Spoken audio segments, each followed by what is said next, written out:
So I just took you up to the foul line to show you foot placement to create different angles.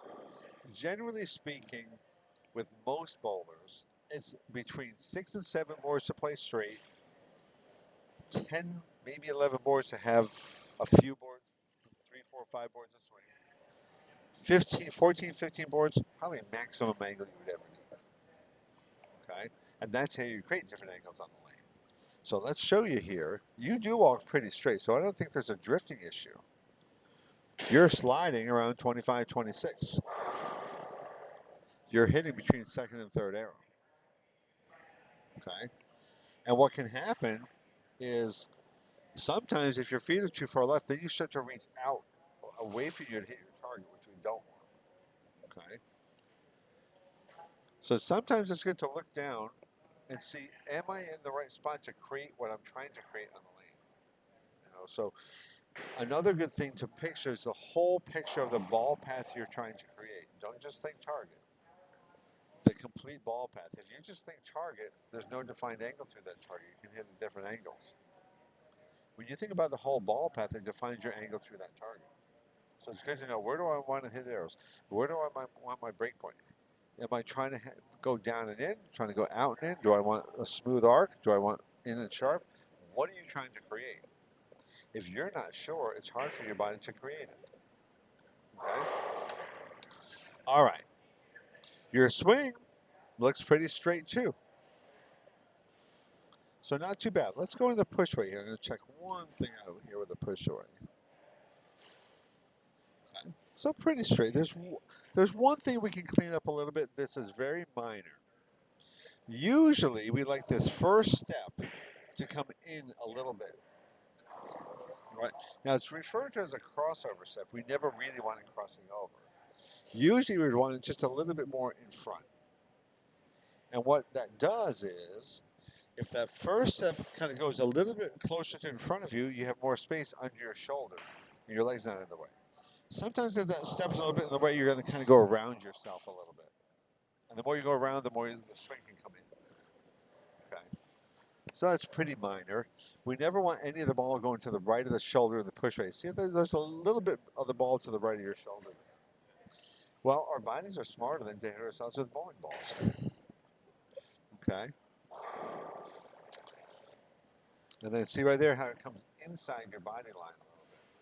Okay. A reaction has a reaction. The push weight goes out, the back swing comes in. Okay.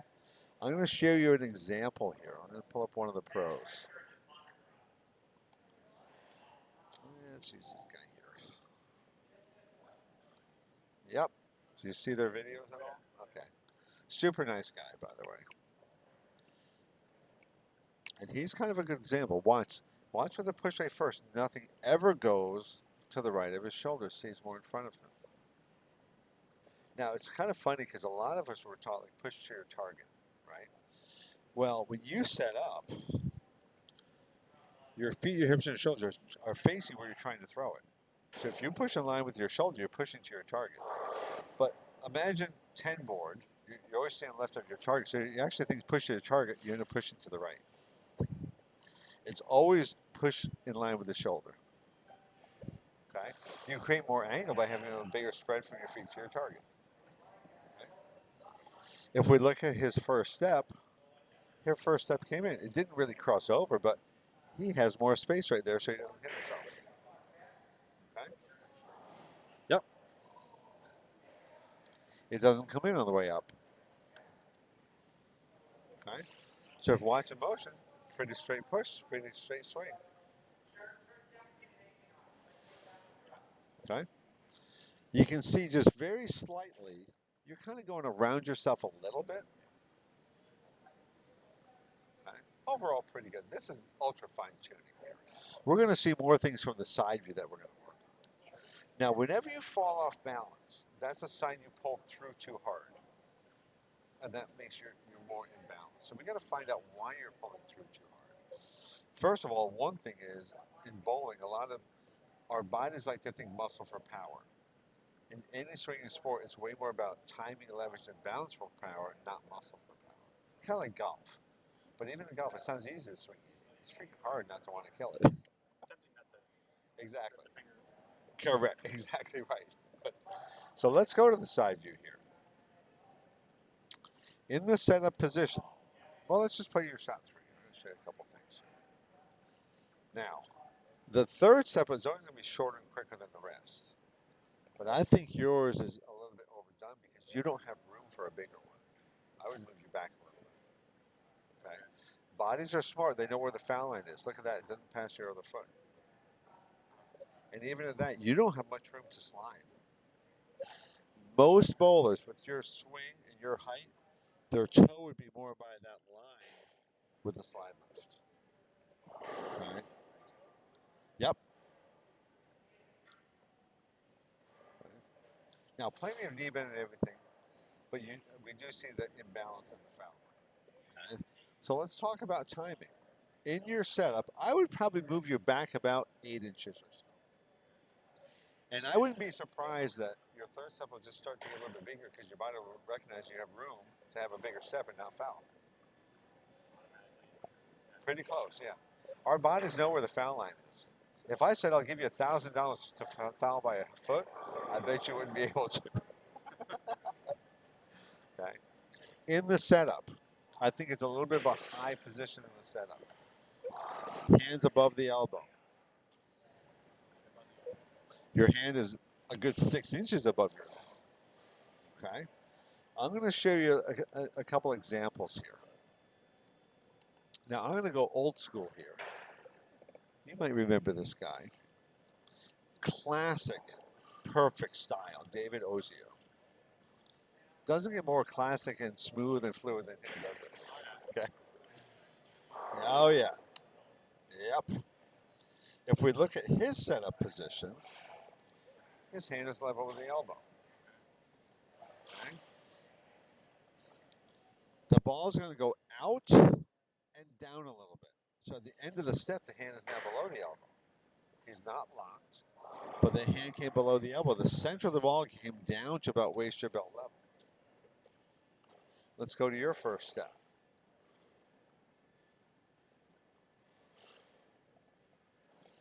And notice very slightly, right as your foot moves forward, watch your elbow. You move your arm backward. Okay? Nobody ever feels that, by the way. But what can happen if the ball's up a little bit, the elbow's forward. So we're going to lower the ball. That will bring the elbow back a little bit. If it's back, you probably won't move it back. Okay?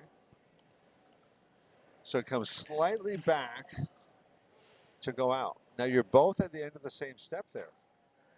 His center of the ball is waist and belt level. Your chest level. Which means you're going to go out to come down on the next step. So right about there, the right arm looks the same. Your left foot's already forward. You're in step two. Notice how he kept the left hand on the ball in the push. He's helping push with both. Your right arm dominant. You're going to have more tension in your right arm. So we're going to work on, we're going to lower that ball, but then as you push, help with both, down to the waist. Out and down to the waist. Okay. So you have what we call late timing. The ball's late in getting into position, partly because of a higher start. Okay. If we go to step two, at the end of step two, the ball's in front of your shoulder still, mostly in front of your whole body. On his step two, the ball doesn't go out, it comes down and back. Right there, you're both on the same step. You both have a step and a slide left. You don't have much room left, do you? Okay. On the next step, his ball will go up into the backswing. And notice you're off your back foot already.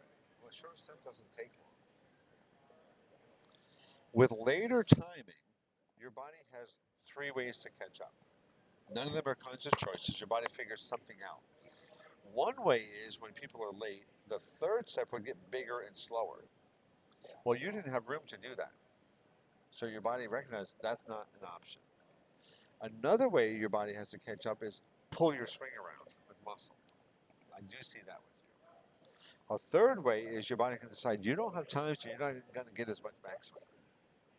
Okay? If I get him off his foot, yeah, his swing was higher. He had more time. Now, I don't think you're done with the backswing yet. He's done. I don't think you're done. Also, notice how you have some shape in your arm. That's a sign of using muscle. Okay. If you have, I assume, what, 15 pounds on the end of your arm and it was in the swing. Okay. Yep. Either one. If you have 14 or 15 pounds on your arm is loose, your arm will be straight unless you're using muscle. Okay. Let's see when you're done with the backswing.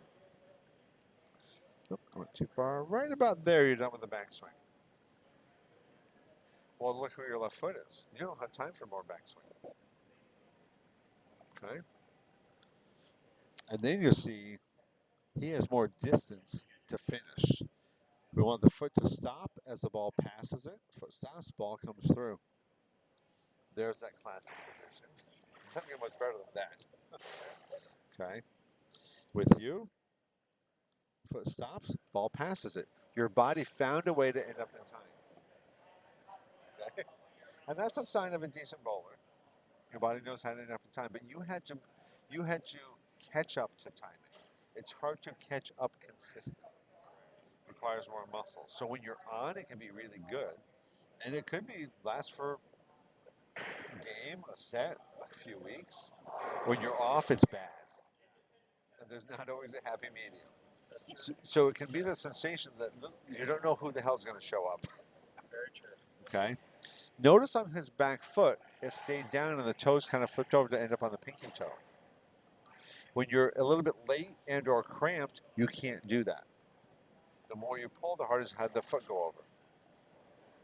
And the more you pull, the more imbalance you're going to have. Correct. If you don't pull, you don't have imbalance. Okay. So I think with you, we're going to just move you back a little bit. Let's just watch him in motion. And yes, it's that classic, perfect, everything. But you see, he's not working hard with his upper body. Okay. The ball is out and down. Let's show you with Brad. Now Brad, a little bit more of a power guy than David. So he's going to have a little bit bigger swing because he needs a higher ball speed because he has a higher ref rate. Brad's a five-stepper, so he's not going to push until step two. But he starts pretty level. No motion on step one. Watch what happens on two. The ball goes out and down. He's done with the push weight. If I put my marker against his ball, not much of the ball goes forward on the next step. It comes down and back. Okay. Top of the swing at the end of the next step. Yeah, that's shorter and quicker than the others, but look at the space he has with his slide. You were here with your slide left. Okay. Foot stops, ball comes through. You see the freedom of the upper body. Okay. Nice, small, rounded motion with a push away. It's like it's going around a ball. Okay. You look more rushed with your upper body, especially in the middle and the second half than they do. You're having to catch up. And what's kind of funny is, unfortunately, in bowling, you're going to get lots of bad free advice when you don't score well. You know how that? If you bowl this way, you go shoot 700. You're told, "Oh my God, you're great tonight. You're perfect." You bowl the same way, you shoot 540. They come out of the woodwork to tell you what you're doing wrong and what you have to do. So they judge your motion off your score, not your motion. And I call it the stock answer of bad free advice is slow your feet down. You never hear slow down when you're scoring. You hear slow down when you're not scoring well, right? What other sports have you ever played? What other sports have you ever played?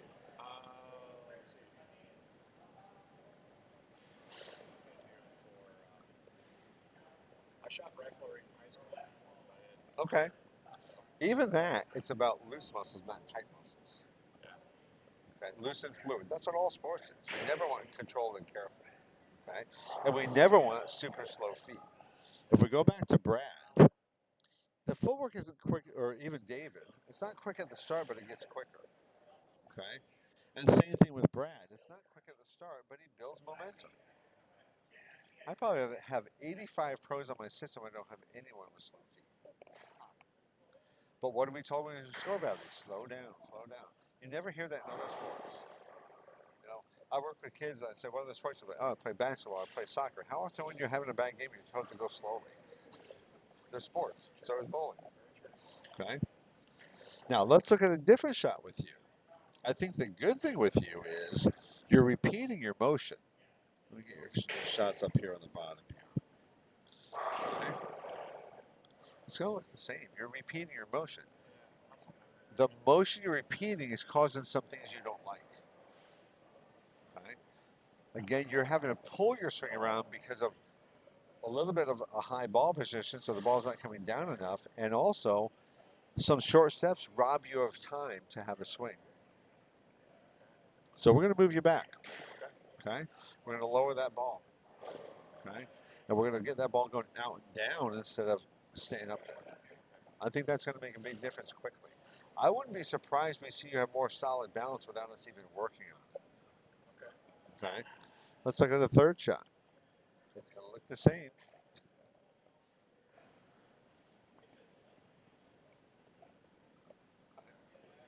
But you see, you look rushed, don't you?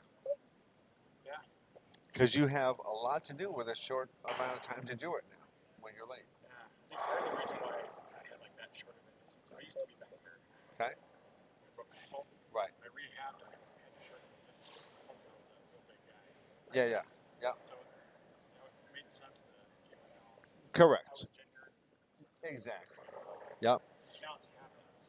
Exactly. And whenever we're hurt, our body will protect ourselves without us even trying. But then you fix the injury, but the habit remains. Okay? And we're not going to move your way back. We'll probably, like I said, maybe 8 inches or so. I think the first two steps are good size. It's just you don't have room for three. Okay? Yep, exactly. Yep, exactly. Let's go to your release. And just watching your ball roll, I think your release will look pretty good. Okay, so I don't think there's a big problem with your release. Okay. Now, and what's funny is when I work with somebody who's later timing that has to pull to catch up, I would say 95% of the time or more, I'll see some early turn, muscle promotion early turn. Okay, so when we have a more relaxed swing with better timing, you might not turn as early without even working on it. But let's just check here. I think overall your hand position is really pretty nice. Right there, great hand position. You're in the kind of in the center to a little bit on the inside half of the ball. If you think about a center line up and down, fingers are a little bit on the inside. You're not all torqued, and we don't want you to be. That's a good hand position. Perfect. Right at the top, you're in the same position. Okay. Right there, you're kind of right in the center. That's good. We never want lift. We just want some rotation. The fingers will rotate about 2 to 2.5 inches counterclockwise. Another way to think of it is about 2 to 2.5 hours. Your ring finger's pointing down right about 6:30. You're going to probably rotate to about 4:30 and come through. There you go. That's pretty good. Now, to me, it looks like your thumb hole's loose. So you should always have tape in your thumb hole. Yeah. Okay. Okay. Okay. And we'll check when we get back up there. Okay. Tape is a good thing. Our hands go up and down in size all the time. Okay. Now, I don't have my ball here, but if I had my equipment here, you see every one of my balls has probably a minimum of 5 or 6 pieces of tape in it. Knowing that I can swell up and take 3 or 4 pieces out and still have tape there in there to help shape it and help hold it. Most of the pros will have a minimum of 3 to 7 pieces. Even the pros that have the switch grips have tape in them. Okay, just to fine tune. Like Norm Duke, you see him fill out the show and change his tape. That's the last thing you want to do on the show, by the way. But he's smart enough to know if it doesn't feel right, he has a better chance of making a bad shot. So it's worth the time to change it. I remember when I bowled on tour, we get done at night. It was fine. Come back the next morning, I couldn't get my thumb in the ball. I'd take 3 or 4 pieces out. By the second game, I'm putting it back in. Okay. If it's loose, you squeeze more. It's harder on the wrist and the elbow, and it can make you turn more. And it can. It's just more muscles. More muscle is hard to repeat, and it's more work. Okay. All right. It can. Yep. This is a different shot. I think so. Overall, your release is really pretty good. Now we're going to work on helping with the left hand as you push. You see, your left hand comes off very early. Okay. Uh-huh. The elbow will kind of clear the side, but not lock. We never want a big locking push. Okay. And with the left hand, when you set up, you want the left hand to hold some of the weight. You can even think about you're going to help push with the left. The right arm just kind of along to the right. When it's all right arm dominant, there's more tension. Okay. If I show you Brad's release, because he's done a really good job on his hand position here. And this is super, super common with these touring guys. They keep the hand slightly on the inside half. It's just a little bit stronger position. You hear them talk about that in TV shows where they work the inside of the ball. He's not like super torqued way on the inside, but see, his fingers are more about 7 o'clock, the angle. And same thing, it's the same couple inches of rotation. Right? But he came from the inside half. So his fingers went from there to about here. So he's coming, rotating through the ball, not around the ball. Okay. Now look at that back foot. See how he's kind of on the pinky toe. So we want that back foot down, toes point left. It's pretty hard to pop up in that position. If the toes stay pointing right, you can't get the leg over. We don't want to see things come apart. Okay. And I'll tell you what, that's a good shot for Brad. He's worked super, super hard on his balance. Now, he doesn't like when I show people this, but I show people that work on their games this as an example. This is the very first time I worked with Brad. This is 4 years ago. This is the first shot from the back I have of Brad. And this was at a pro tournament. And I kind of made the point like, that's sloppy for a pro. And I had him throw 10 shots. And I asked him, how many shots did you fall off balance? He said, one or two. I said, it was 6. It was so much of a habit, he didn't know he was falling off balance. Well, he doesn't bowl like that anymore. And his results have gotten way, way better. But it's good for someone like you to see even these guys have to work on stuff to get better. Okay? All right, let's stop